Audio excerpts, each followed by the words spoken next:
Hello and welcome to the Webflail podcast, the podcast where we interview successful Webflowers about their 3 biggest failures as creative entrepreneurs. Now, obviously, this is the video recording of the podcast, but if you want just the audio, head to Spotify or Apple Podcasts or wherever you get your podcasts to listen to the edited version there. Also, I send out a banging newsletter every week called the Webflail Roundup to help you to become a more successful Webflower. So I send you the recording of the podcast, I send you 3 Webflow jobs, and I also send you an article and inspirational websites. So why not go sign up? Just check the link down there or go to webflail.com. Now, let's get into the episode. Hello and welcome to episode 26 of Webflail, the podcast dedicated to uncovering the greatest failures behind the greatest Webflows, because success often comes after learning from many failures. I'm your host, Jack Redley, a failure connoisseur, and today my guest is Breeona Nechole. Bree is from Nebraska but lives in Arkansas, and she always was a creative young child that has continued to explore her creative interests to this day. She is full of diverse talents, from cooking and baking, healing people using her holistic health skills, and also branding, web design, and 3D skills. She wants to specialise in 3D and illustrations for her career, though. The 3 failures Bree wants to talk about are playing it too safe with her work, ideas, and pricing, underestimating herself and her work history, and waiting too long to jump into the Webflow community. Bree, welcome to Webflail. Hi, thank you so much for having me. I'm super psyched. It is an honor to have you here. I feel like you have a very interesting backstory, quite atypical from the average Webflower. So I'm really excited to get into it. Now, you told an amazing story with Joe Krug on the FinSuite Community Day that kind of gave us a real flavor as to you, where you're from, what you're doing now. Can I be quite a lazy interviewer and just ask you to give us that kind of story up till now with you as a Webflower? Yes, of course. And yeah, I recommend anyone to also watch that podcast. Joe gave such great advice that really, like, you could see me having realizations during that podcast of like, you're right, I should like do that. So that's a really fantastic podcast for anyone just getting started. But hi, my name is Breeona. I was born in Nebraska, like Jack said, and I currently am in Central Arkansas. I've spent majority of my childhood just being extremely interested in arts, crafts, and education knowledge, like teaching and things like that. Actually, fun story. I maxed out of pre-K. They have pre-K here. They told me I was too smart to do the course. So, like to get in the class. So I was a teacher assistant when I was like 5 years old to the rest of the students. So from a young age, I've always been very helpful. I'm willing to do things, learn, keep exploring. As I got into like high school, I was very big into, well, this started in elementary actually, orchestra. So from there, I learned a lot of instruments, got really big into music and arts and things like that. And when it came to college, I kind of had that battle of, I love education, I want to be a doctor, but I also love arts and I want to create something. So I went the route of going to college for computer sciences and soon realized this really wasn't, I felt so much intimidation being like the only Black woman in the area, in my classes, not really understanding. It was just a lot that was happening during that time. And I felt intimidated, which is something I've learned that I kept feeling, especially getting into the tech space. It's easy to feel intimidated.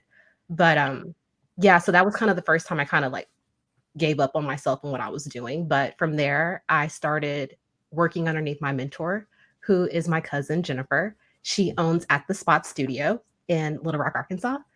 And we first started with like photography. And actually, I have the videos from when she was teaching me WordPress from like 2017. So that is really funny to go back and see like, this is when I started learning web development. This is when I started learning marketing. This is when I started doing it. But I was so anti-marketing. I was like, I don't want to do this. Don't want to work for people. I'm an independent entrepreneur doing my own thing. So while I was doing that part time, I began my company in between, and I was a holistic healer. I am a Reiki master and a doula. And I'm so, so proud of all the people that I've helped during that time. I actually still get people reach out to me and telling me how a conversation we had 3 years ago has completely warped their lives. So that was such a beautiful time in my life of going around doing events, helping people. And unfortunately, that came to a halt because of COVID. So I made the decision to go back to school to become a midwife. And I was also working at a farm. Yeah, I do a lot of weird things. So I was working with ducks and helping people out and doing like cool farms girl stuff.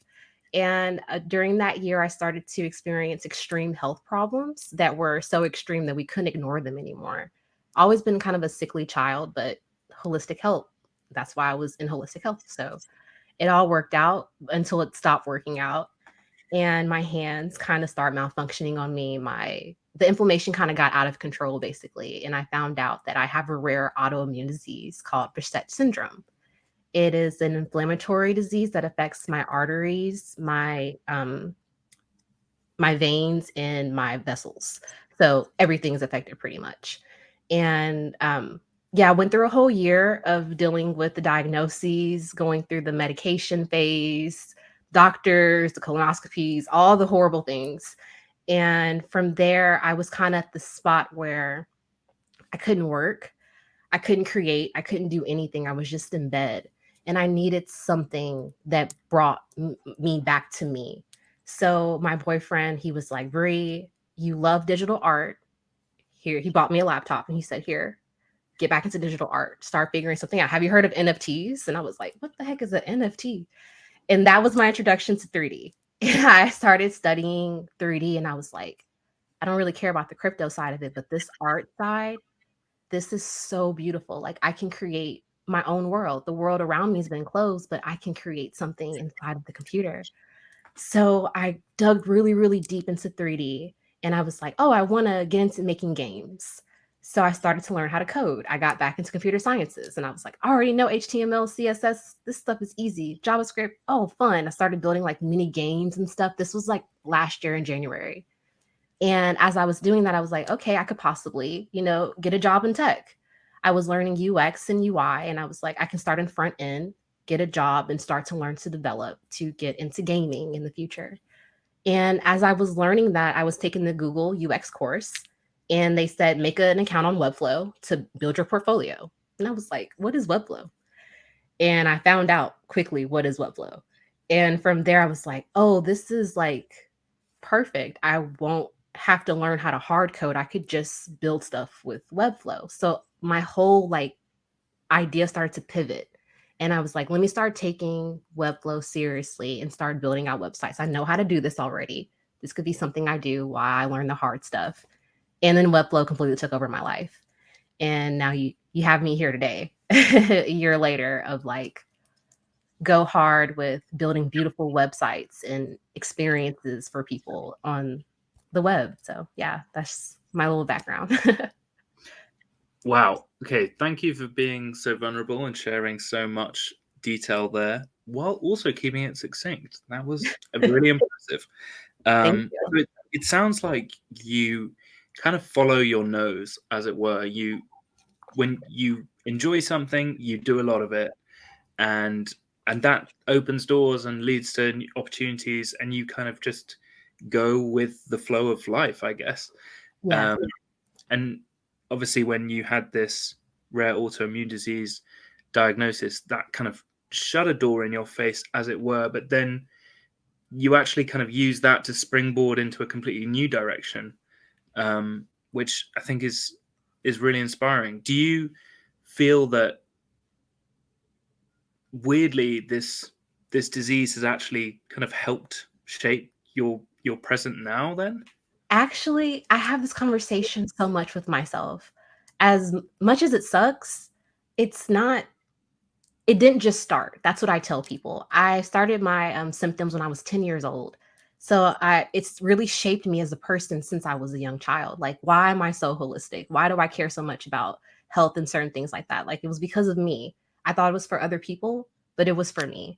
So yeah, I definitely agree. It's made me such a great person. I'm very selfish now, which is great. I put myself first, which allows me to be there for other people. And so, yeah, it gives me so much empathy. Like I've really been shaped as a better person since I've gotten my diagnosis. I truly do agree with that. It's really interesting, this idea of putting yourself first so that you can be there for other people, being selfish so you can be selfless. Can you talk to us a little bit about that? Because that seems to be a big part of you, as a freelancer, but also just as a human. Yes, that's exactly why I love freelancing. It allows me to put myself first. Living with this disease, life is very unpredictable. I could be fine 1 hour and then my eyes could get inflamed the next. Or if I stand up for 40 minutes too long, I get really inflamed. I need to go lay down, take a nap. So being able to stop, usually I'm like, I push myself, finish this, do this, do this, do that. When I can just go, hey, this isn't feeling well. And if I know that if I keep going, I'm going to go into a flare, it's going to stop me. I'm like, no, don't do that because it's not worth it in the long run. Put yourself first. Another example is I really don't eat out too much because it doesn't do well on my body. So I cook all of my meals, which is a huge sacrifice, but I put myself first. So it ends up being worth it in the long run. So yeah, those are just like a few examples of being very, very selfish in a sense of going, no, can't do this, stop. I don't go out too much. I don't really do things, but it's a weird life, but it's worth it in the long run because I come first before everything else, or I can't do anything else. I'll be in bed in a flare again. And then I can't do anything for myself or others, you know? Yeah. I think a lot of the time we try and give, but actually that takes energy, and it takes from you, and that there needs to be kind of a balance for that. In order to Exactly. give a lot, you need to look after yourself a lot, essentially, is what I guess I'm Yeah. trying to say. Yeah. In the disabled community, we say something, we have spoons. Like I only have 9 spoons throughout the day, and I can only pass them out. When I'm out of spoons, I'm out of spoons. And so I'm very particular what I use my spoons for. So if I go grocery shopping, I know I'm not going to cook that day because going to the grocery store takes so much out of me. So it's just about being like cautious of planning ahead the right ways of doing certain things and just having that self-awareness and having the voice to say no is very powerful because other people are being hurt. It's not just me being affected, it's other people too. So yeah, it takes a lot and it takes a lot of discipline and boundaries, but it's so worth it when you get there. Yeah, definitely.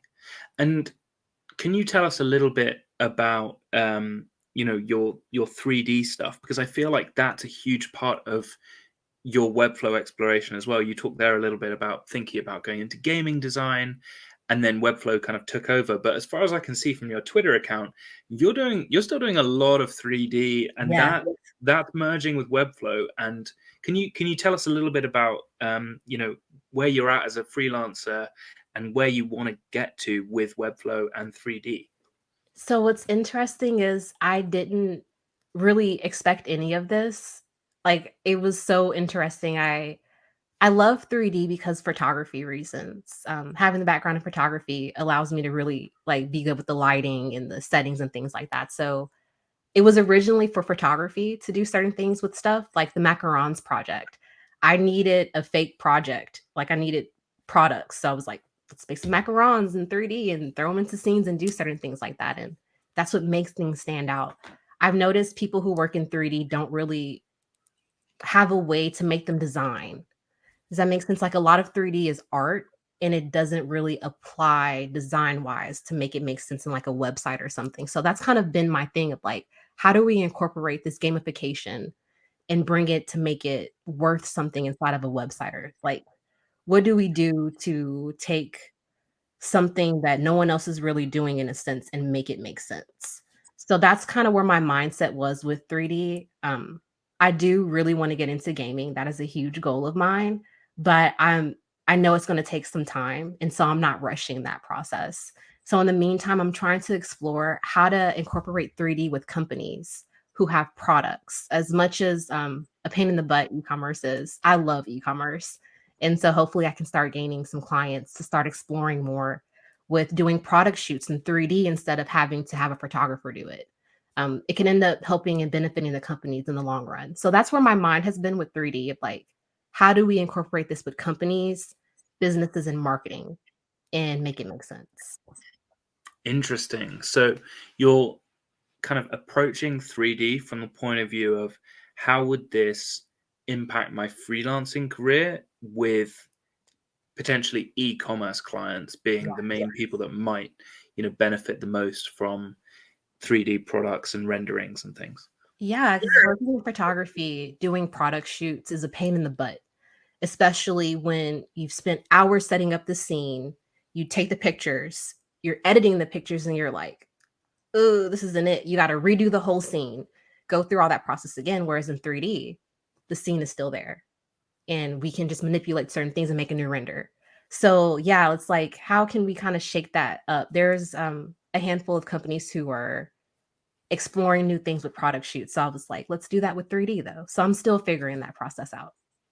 That's really interesting. So what you're saying is, instead of, paying for a day's shoot and getting a load of different shots and then realizing in post-production that actually, maybe we need this shot, or maybe there's this lighting thing that we didn't think about, or whatever, or this angle of the product that we didn't get.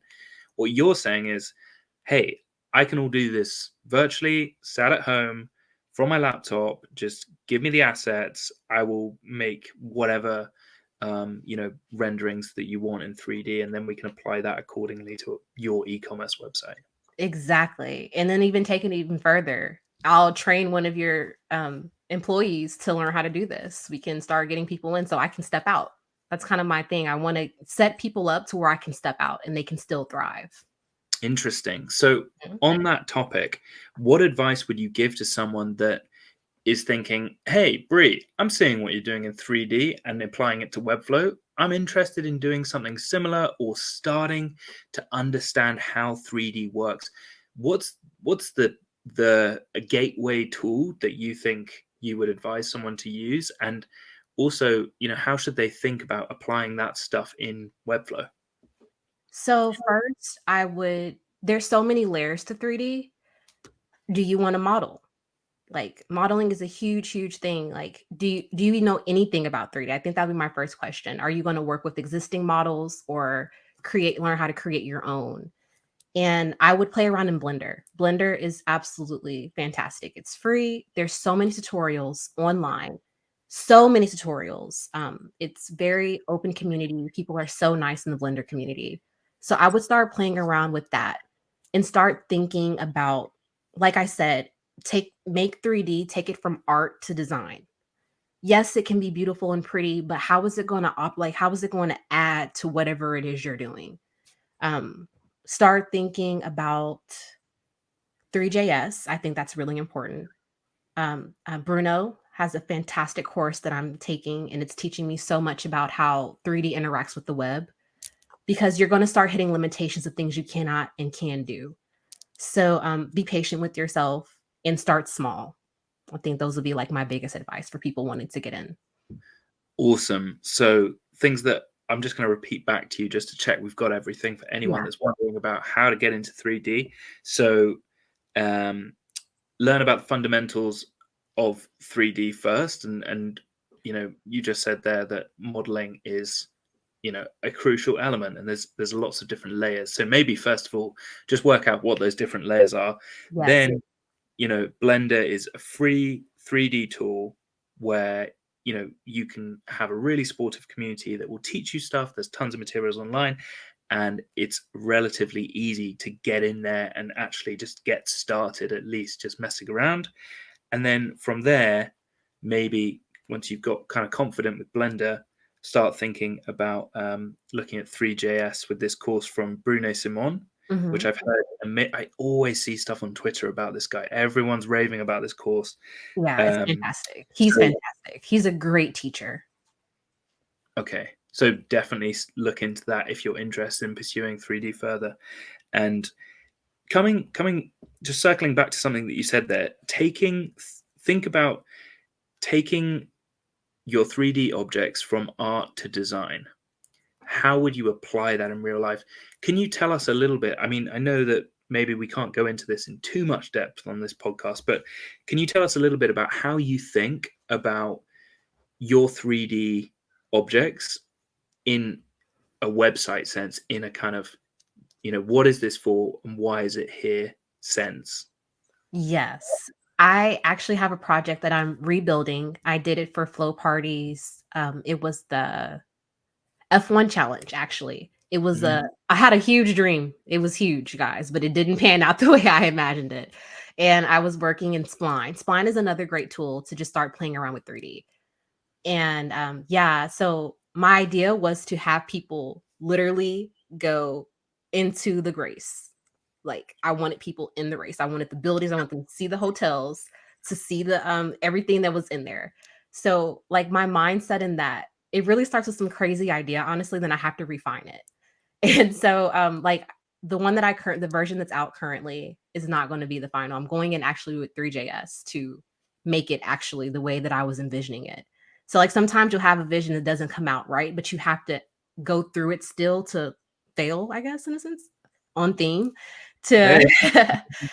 yeah, to go back in and say, what did I do wrong this time? What can I do better? And how can I get through it? So all of my 3D projects I've gone through like 2 to 3 versions of it because I'm trying to figure out like, okay, this worked last time and this didn't work. So what can I do to make this a little bit better? It's just really, I'm in a learning process myself, and it's a huge trust thing. And it sounds like, a love of learning means that you're never really like too frustrated, because what you're doing is you're just working out, oh, I actually can't do what I thought I could do with this tool, but I can do it with another tool, and that's kind of springboarding you onto the next thing. Um, Exactly.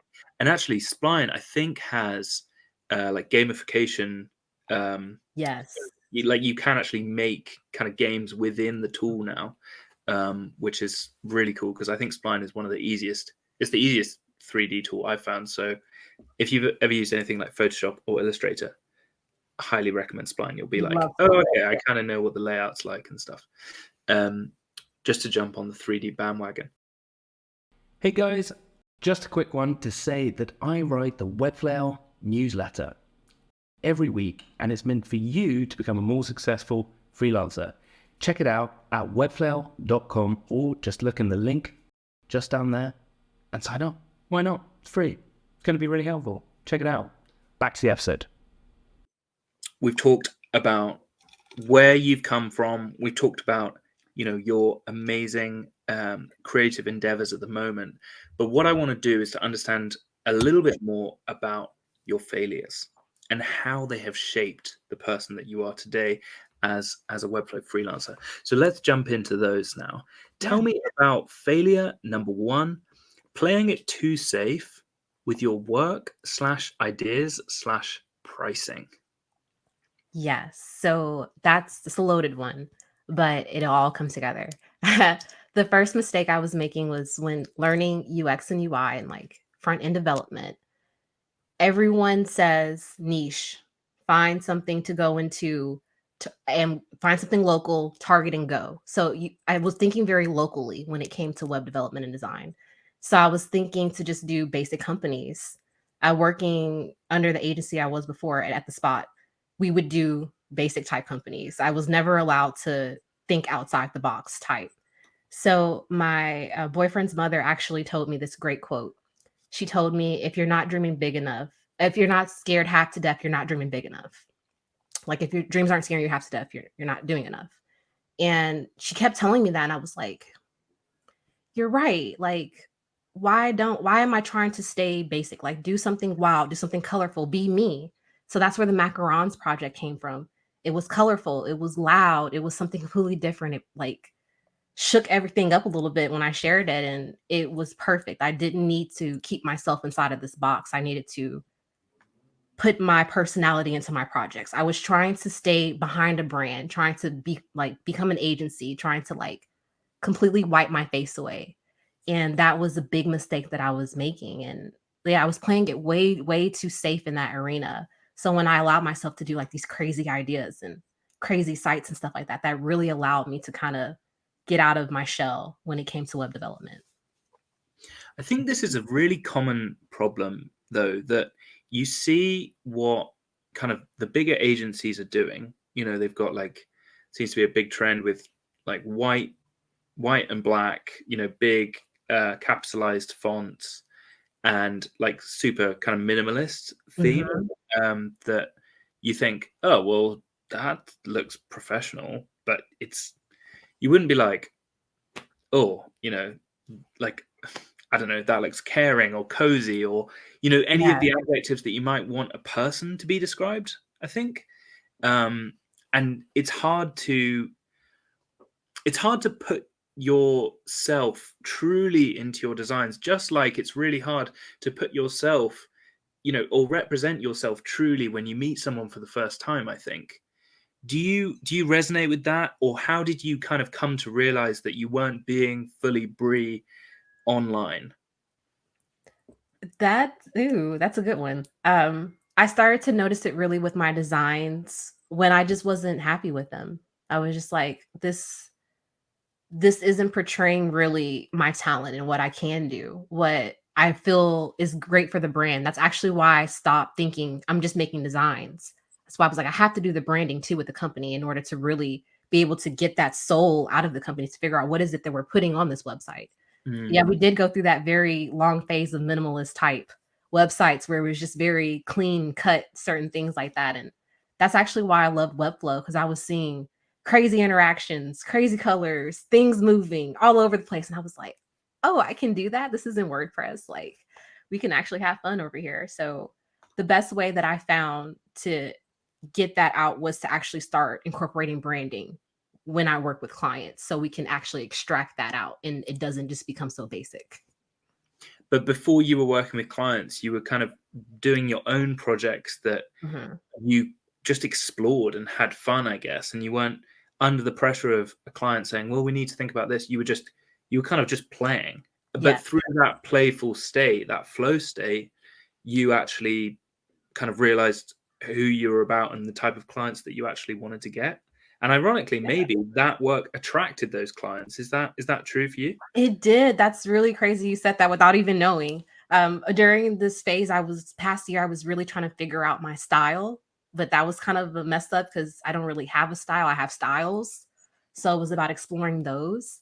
And I've learned every client that's come to me has told me they love how colorful my projects are. They love how out the box they are. Like they're not like anything else. And how I just said, what are the rules? Screw them and just throw them out. So yeah, I've noticed people are coming to me to work with me because I'm me and what I do. So that has been so great. So I highly encourage anyone, stick to yourself. You don't have to hide behind an entity of an agency or something. Being a freelancer, you can really express yourself and that can be a good thing. And it's interesting that you say that, where, hiding behind the entity of an agency. What you're saying is by being an individual, you can actually get the projects that you actually want to work on because people want to work with you, personally you. And I think there's a kind of commonplace theme, not necessarily, trying to slam anyone that's doing this at all, but I do think that people think, as an agency, I'm more likely to get bigger projects rather than, even if they're just a one-man band. But actually, in your experience, that hasn't necessarily been true. I mean, you've been working with brands that are willing to pay you and pay you to be you, essentially. Is that true? Yeah, exactly, and that also ties into playing it too safe. Kinda like I was working under agencies and just relying on them at first to get clients for me because I was afraid. And so, no, when I put myself out there, things really started rolling and got bigger. Like, you can actually get big clients just being a solo person. It doesn't depend on how many people you are, it depends on your customer service. How is your onboarding, like your systems? I'm very artistic, but I'm very systematic also, which is a great pairing. And yeah, people really appreciate me for all those aspects and not just because I'm an agency. Like, who cares at that point? Interesting you say that. So, can you tell us a little bit about, first of all, how you put yourself out there? I think that phrase is used quite a lot, but how did you actually put yourself out there with your projects? You made these cool projects and then you put them out there. Where did you put them, or how did you kind of attract clients? And my follow-up question after that is going to be about you actually realizing that, you didn't want to be an agency, you just wanted to be Bree. So Okay. let's start with the first question. Yeah. How did you put yourself out there? I first began to put myself out there with the Webflow community, actually. I would see everyone, especially in the FinSuite community. I was watching all their lives. Of course, when you're learning Webflow, you start YouTubing Webflow. So I saw John D. Saunders, I saw Peyton Clark, and like FinSuite, all these great people who like I'm so honored to like know these people today, which is so crazy. But it's like I was watching them and I was like, okay, so do I have to do it this route of making a YouTube? Doing like I was floundering of like, how do I go about jumping in? And I was scared. I was so terrified. Mind you, I live a very lonely lifestyle now. Pretty much keep to myself. I don't really go out too much, hang out with people. And so I was scared to talk to people. And they had the show and tell, and I shared my project there. And I was encouraged by Maria, Maria the First. That's what we call her. And I love the Maria. Shout out to the Marias. They are the best people in the community. But Maria the First is like, get on Twitter. And I was like, ooh, no, I don't like Twitter. I deleted that. I don't really use social media like that. She's like, get on Twitter. So I made my account. And yeah, that's pretty much where I only am. I'm only on Twitter right now. And that has started the outreach. I just share what I'm working on. I share good advice. I share like self-care things and small things like that. And that's really, I didn't expect it, honestly. I wasn't trying to gain followers. I was just really being myself online, and it ended up kind of becoming something, which is interesting. So I don't know if I have any tips on that side. Just like, I don't really know what I did, honestly, to do that. I think I can tell you the answer to that. I think you were being Bree, but online. I think your personality shined through by being involved and following your North Star, just like you have been. It sounds like your whole life, just, following your nose, hanging out with people that, you fed off their energy and they fed off your energy, and things started happening.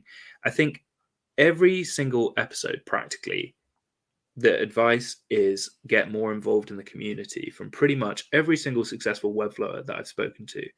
And it sounds like, you going to the FinSuite lives, interacting in the YouTube comments there, chatting to people, and then, jumping into Twitter and just starting to follow people who you aspired to be like. And then you started chatting to them, and then you became friends with them. Yes. And then potentially they share projects with you, or you just learn from them.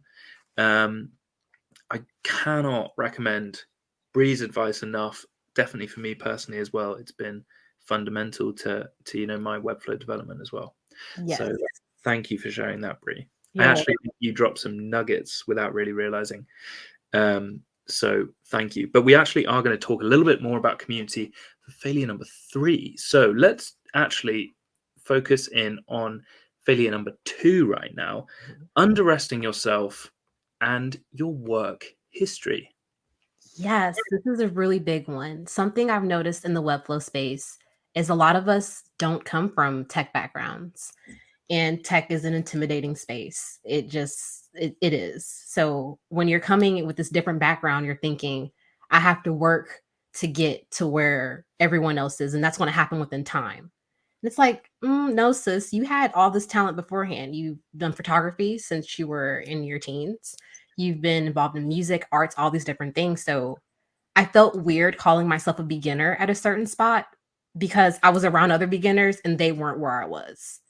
And I was like, oh, because I've been doing this for 10 plus years, or I was serving at this place and it taught me these skills, or I had done this and it taught me this to be here. So that's why I'm able to talk and do certain things and speak very well. I was in theater for all those years. So it's just small things that I wasn't appreciating or seeing as something important. And I was belittling myself for my web development because of it. And that held me back a lot in the beginning.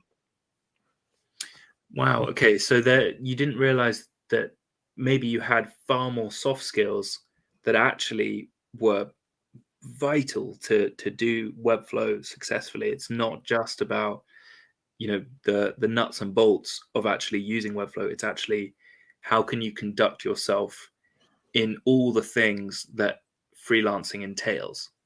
Yes, completely. And I would not recommend for everyone to become a freelancer because it's not easy, not near. And sometimes it is best when people work with agencies.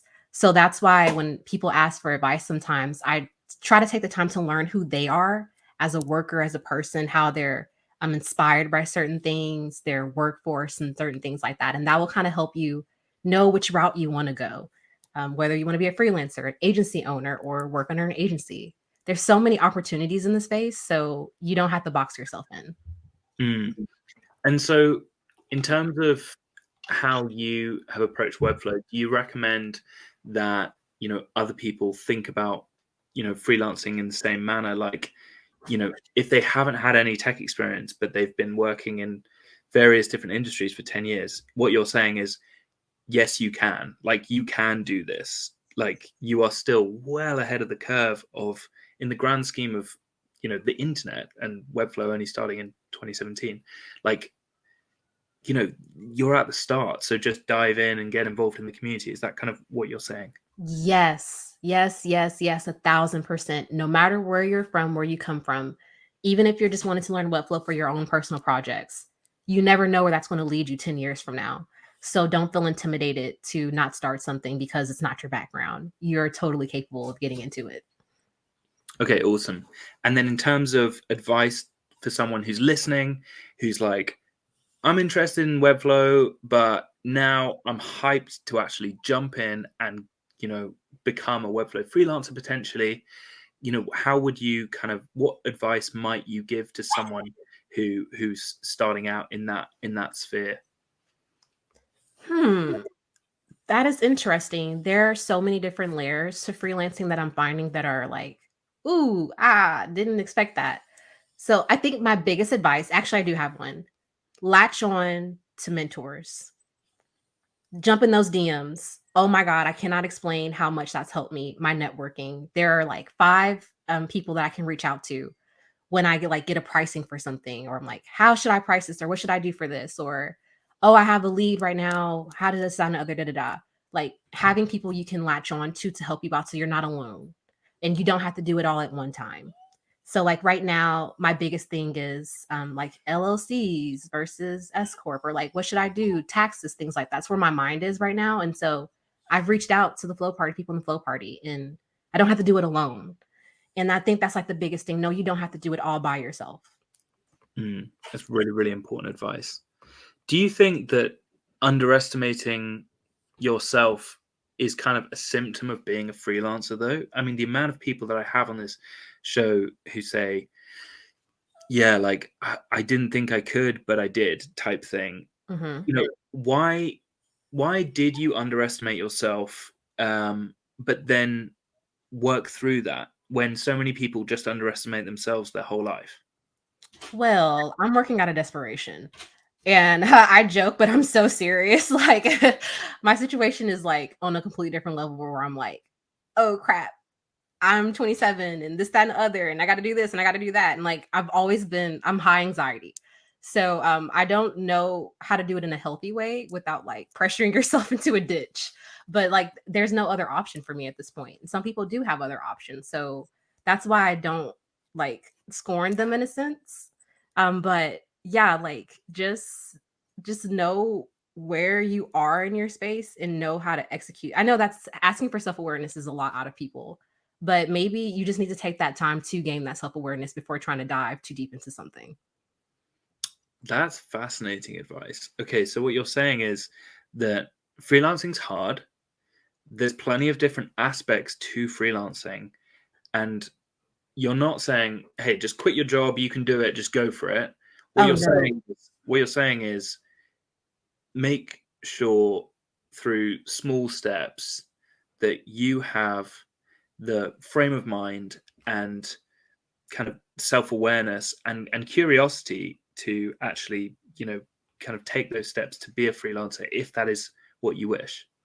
Yes, completely. Because you can just go get a job and it'd be easier. Like you know how to develop and design. Like you can go the easier route, but that may not be your long-term route. And that's okay. And kind of going back to the second part of the question of what was that part that clicked for me of do I want to be a freelancer in an agency? It took me a year to figure this out. I've been dabbling around and learning things and talking to more agency owners, and like a lot of the conversations we have in the Webflow space helped me out tremendously. Grace Walker is like a 10 out of 10 when speaking about being a solopreneur. And I was like, that actually fits my lifestyle better. Like, think about your long-term goals. What do you want to do in 5 years versus 10 years? Are you going to have kids? Do you have kids? That is a huge conversation we have in the space, because I'm one of the youngest and I don't have kids. So I'm talking to all these old dads. And their mindsets are completely different than mine. So it's important to really think about who you are, where you are in life, and where do you want to be. Yeah, definitely. I feel the same. There's a lot of really important mentors in my Webflow journey that have completely changed the game in terms of both confidence, but also like just hard skills. You know, if you finish a website, or you think you finished a website, and then, you know, you say to a mentor, hey, can we jump on a call and just have a look at this together? And then they're just like, okay, you need to dun, dun, dun, dun, dun, dun, dun. And then there's like, okay, there's so much more that, you know, I didn't consider. So second that, shout out to the mentors out there. In terms of getting a mentor, everyone talks about getting mentors. You need to get a mentor. And I completely second that advice. But can you just explain how you even thought, you know, this person I would love to learn more from and they could mentor me? And then how would you even go about kind of getting that person involved in your life? Yes, I'm sorry. 1 second. My dog is like scratching at the door. Let me get him. Louie, come in. Okay. Life with a Yorkie. Sorry. He's his own person. So how to get mentors. Okay. How to find the people you want to reach out to and how to reach out to them. Okay, great question. I reached out to people that I was seeing things I saw in them that I would like. One of the first people that I reached out to was Melissa Mendez. She has been so pivotal towards my journey. It is absolutely unreal. She's so nice and so great. Like, it was so many. She was so charming on camera. There were so many things. And I saw that she was not only an agency owner, but she was great at speaking and hosting. And she was doing so many other things outside of just being this one thing. And I'll never forget the advice she gave me on one of our first calls, where you're like, girl, you can do anything you want to do. You can get into content creation. You can do this. You can do that. Like, you don't have to stay in this one spot. And it really clicked something for me of like, oh crap. Like, oh yeah, like I can do more. So for like that, you were talking earlier about that. What was the word you used? Like intimidation, I guess, that freelancers feel. When does that kind of go away? It starts to go away like every step you make, everything you unlock. You start feeling more confident in what you're doing, speaking to people, each lead you close, each design you present. Like, it's not going to stop, but it gets a little bit better every time. So my advice, find people that you really look up to in the space. I mean, whoever, like, it doesn't have to be huge people. It could be someone like doing something on Rive that you like Jeff does awesome things on Rive. Reach out, like say, hey, set up a meeting, get a gather space, and just start chatting with people, build those relationships. And then from there, it'll just start becoming something beautiful where you're all jumping into a huddle at 12 o'clock and you're all going over a code and figuring something out. And yeah, it's just great. Awesome. So advice there is to actually find mentors. Basically, who are you naturally following and who are you interested in? Who has skill sets that you don't have that you want to develop? And then to actually, you know, convert that person from just a randomer to someone that you actually might talk to more regularly. Just send them a message. It's actually not more complicated than that, is it, Bree? Yeah. I mean, I think a lot of people get in their head and they're like, oh my God, like, how do I kind of approach this person? Just say hi, compliment on them on their work. You know, I think one bit of advice that I've heard and that I think has helped me is you don't necessarily need to see them as a mentor in the sense that like you meet every single week and that, like, you know, they are like your mentor, because and then talking to no one else or whatever. Like, that person might just be someone that you say hi to occasionally, and then you get on with them, and then they say, hey, can you look over a project? And then you look over their project, and then you have a project, and then it kind of naturally develops a relationship. It's not like you need to put this huge pressure on the other person to be a mentor, Right. and I think that's quite important to say as well. What do you feel about that? Does that resonate with you? Yeah, and something like to add on to that is not every relationship is like a mentor and mentee type thing. Like I have friendships, like really, really good friendships in the space, and we won't even put each other on a level of, oh, I'm learning from this person or they're teaching me this. We're all gaining stuff from each other. We can reach out and learn. So having the good support group and also having like that higher up person who can kind of maneuver over everything is a really good community to have. Yeah, definitely. I think that's really useful to say. It's not necessarily like mentor mentee. It might just be friend who has a skill set that you don't have, but that maybe you can offer something in return, and so that there's a kind of value exchange there. But ultimately, if you're a nice person, they're a nice person, things will happen, and they might be able to help and teach you, and you might be able to help and teach them. But I don't think you need to necessarily put too much pressure on, like, will you be my mentor? That can be a bit intense.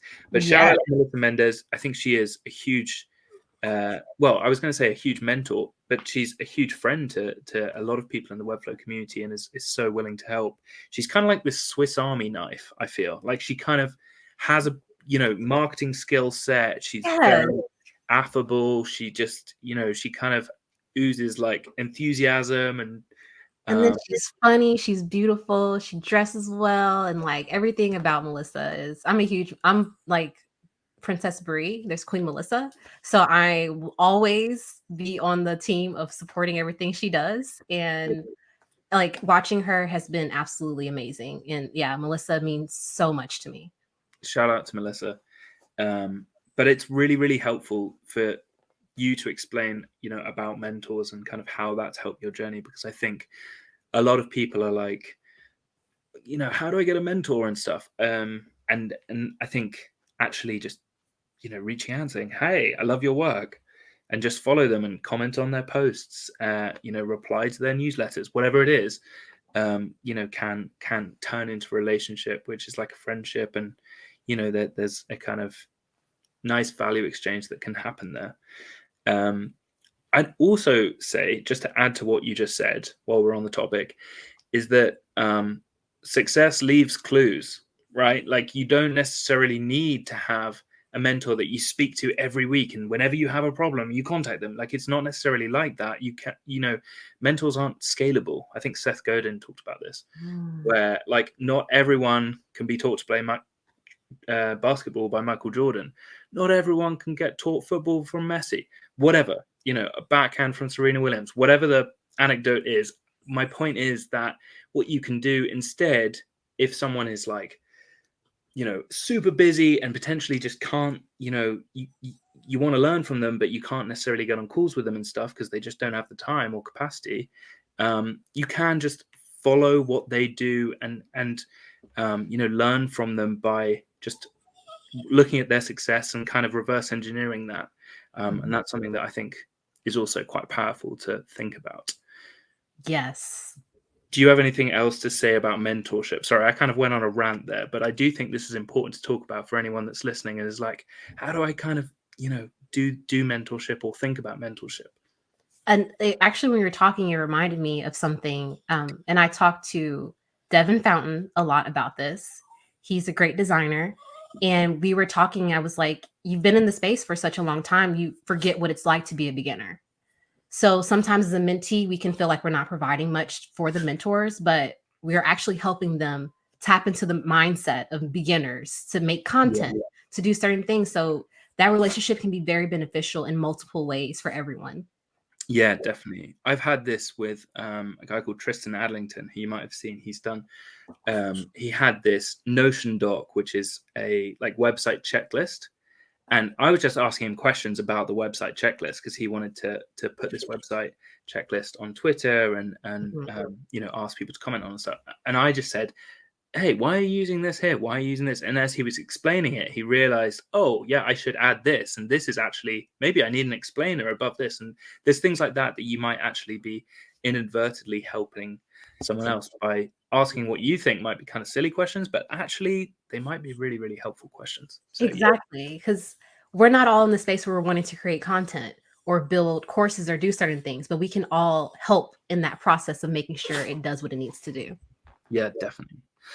Awesome. I feel like that was really, really helpful for anyone that's listening and thinking about kind of leveling up their Webflow game by potentially thinking about, talking to more people, getting more involved in the community and learning from people that have skill sets that they don't necessarily have. Tell me about failure number 3, waiting too long to jump into the community. Oh yeah, this is big. I waited entirely too long, in my personal opinion. I lurked in the back. This is for the lurkers, because I know there are lots of lurkers out there in the space who just chill in the back in the comments, sometimes say hey every once in a while, or like don't really jump into Twitter or jump into the gather spaces we have, or like all the events that we host throughout the week. Everyone, like so many events all the time.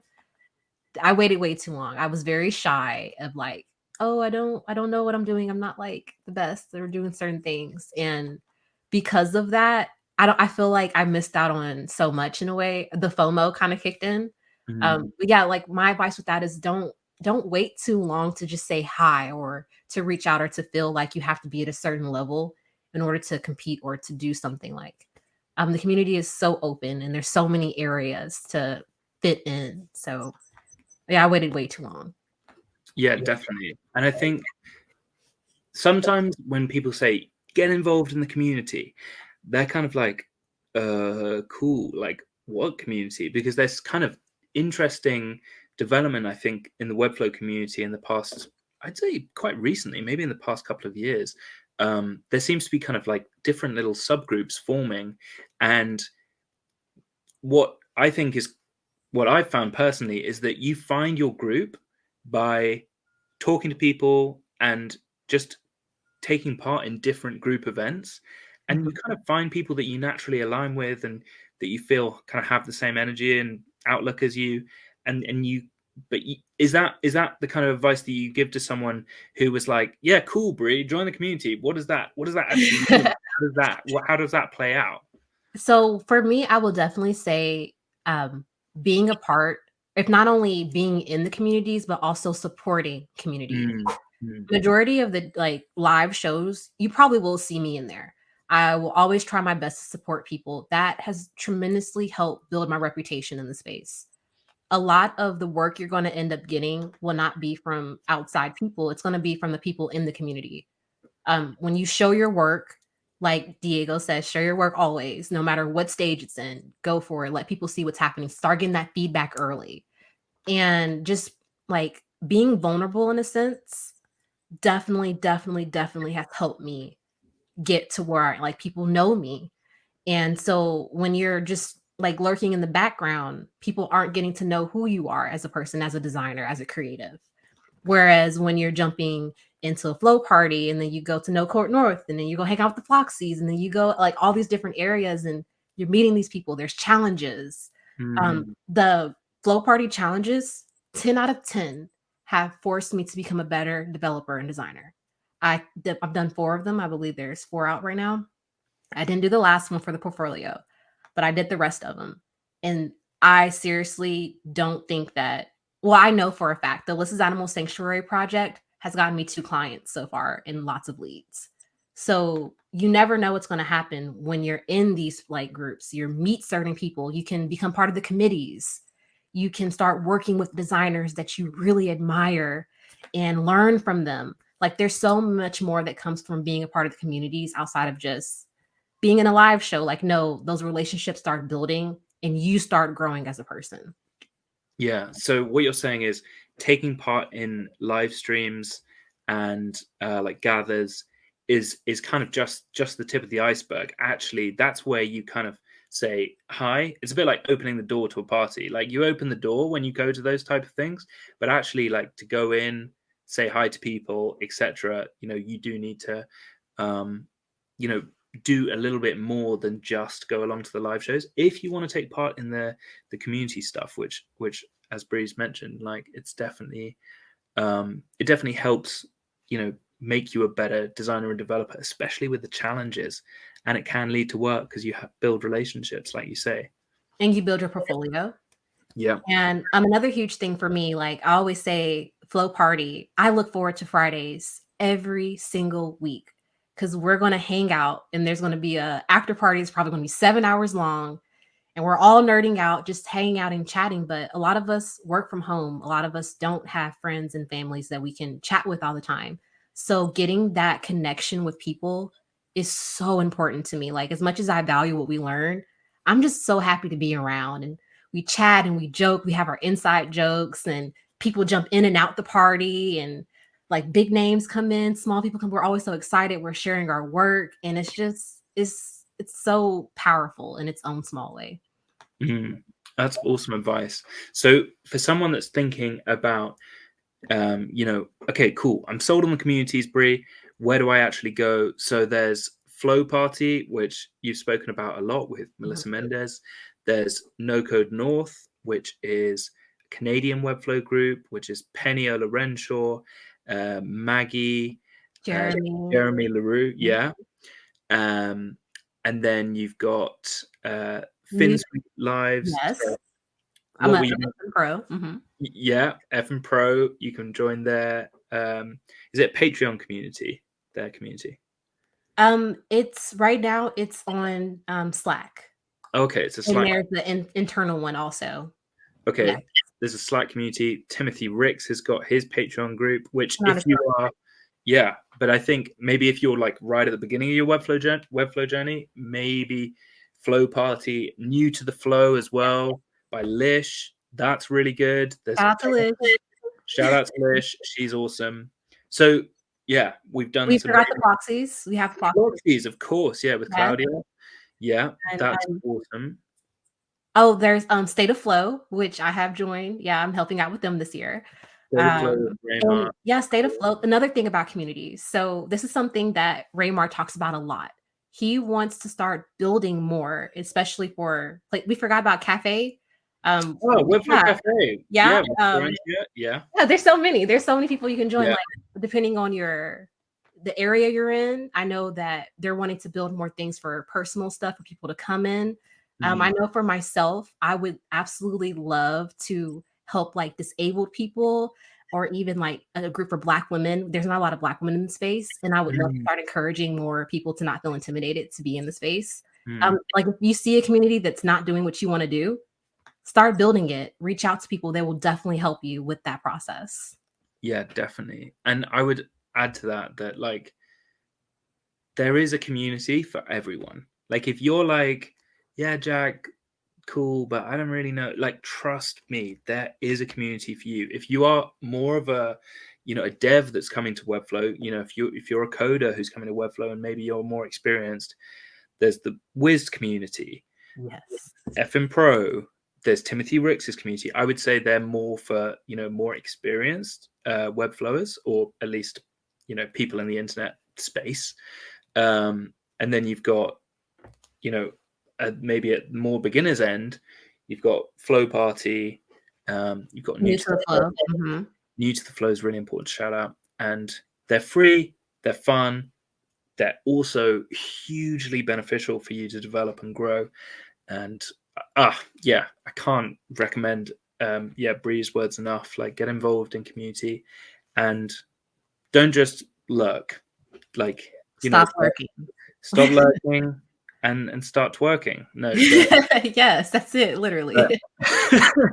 Oh my god. Okay, I'll ask my little brother to edit that bit out. But yeah, no, it's definitely a really important part of Webflow. Generally, I think like the community helps build the product, or at least gives feedback so that the product can develop. And there's this kind of symbiotic relationship with the tool that I don't think is that common with any other company that I've seen actually. Yeah, we spoke about all these communities, but the main core, the Webflow community. Sorry. Webflow community. I mean, I kind of see the Webflow community as like, I think Emily Linetto talked about this. She said, if there's a party and the first few people come in the door and they're listening to music and they're all in one room. But then as more and more people join, there are breakout rooms and there are kind of niches within the main niche. And I kind of see the Webflow community as, you know, the mass of people that are using Webflow. But then there's these kind of like groups that have kind of formed off the back of the main room being so full of various people that there's kind of, you know, little rooms, break off rooms, which is really a really cool part of it. Okay, sorry, I feel like I've taken the mic there from you, but Bree, thank you so much for sharing about community. I think it's so important to talk about. No problem. So, before I ask you the final question, where can people find you? If they were to say, Bree, can I DM you and talk about something that we've talked about in this episode? Where should they do that? Yes, of course. I'm currently on Twitter. You can find me at my name, Breeona Nechole. And yeah, feel free to DM me. I host events in my gather space called Tea with Bree. And it's like a little tea room. And yeah, that's where I just meet up with people and we chat and just start figuring things out. I talk to all different types of people, not just people I look up to. I make time to meet up with anyone. So you can reach out to me and I definitely will help out. Awesome. That's really, really kind of you. So, Bree, are you ready for the final question? Ooh, I am. What is your next failure going to be? That is a really good one. Oh my goodness. That's a really good one. I'm scared. That's a tough one. Sorry.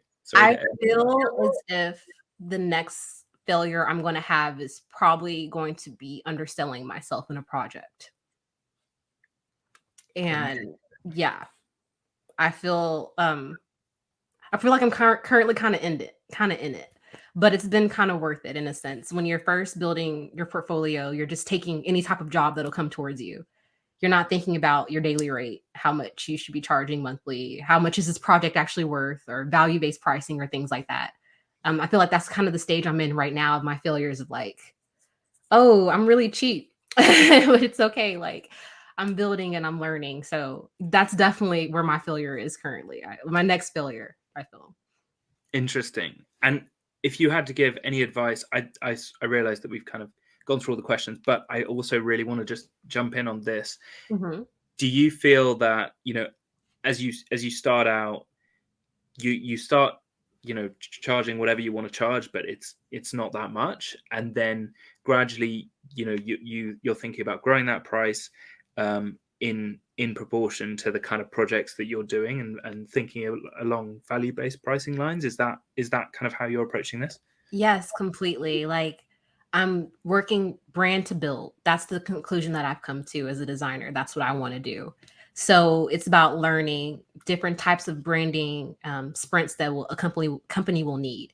If it's a full brand rebrand or if it's just a refresh, how to time things. Like this will take 1 week to do this or a month to do this. That's the stage I'm in right now, like learning my processes and how does that work, and then how to communicate that with the clients. So then I can jump up prices and go, I'm solid. I have a new portfolio. This is my work. This is what I do. These are my systems. Then I'll feel more comfortable with having higher pricing. Awesome. If you want to think about pricing more in depth, Bree, by the way, I just recorded an episode with Aileen Tobin, who is an Irish Webflower, and his whole episode is about overpricing, underpricing, and losing a 23K client. So it's I've seen that on Twitter. I'm excited. Okay, I recommend it if you're like kind of, you know, thinking about pricing, and he's really experienced, and it's quite interesting hearing his thoughts. But anyway, sorry, I'm talking too much. Let's wrap up this episode. Bree, thank you so much for coming on Webflail. You have been an amazing guest. It's fascinating to hear all your, you know, kind of interesting journeys from feeding ducks on a farm to, you know, just like building ducks on a website. I do want to build a duck website. Duck website's coming. Prepare. I'm excited. But yeah, thank you so much for sharing so vulnerably. If anyone wants to reach out to Bree, as Bree says, at Breeona Nechole, on Twitter. And I think the big thing from this episode is community. Get involved. You know, you're not a tree with roots in the ground, and you can't necessarily, get out there, talk to people. There's so much that you can learn, grow, share, laugh. There's so many people out there, and there's a community for you. Completely. Awesome. Thanks, Bree. You're more than welcome. Thank you so much for having me. I'm a huge fan of the podcast. So to share my failures has been such an honor. So thank you so much again. Awesome.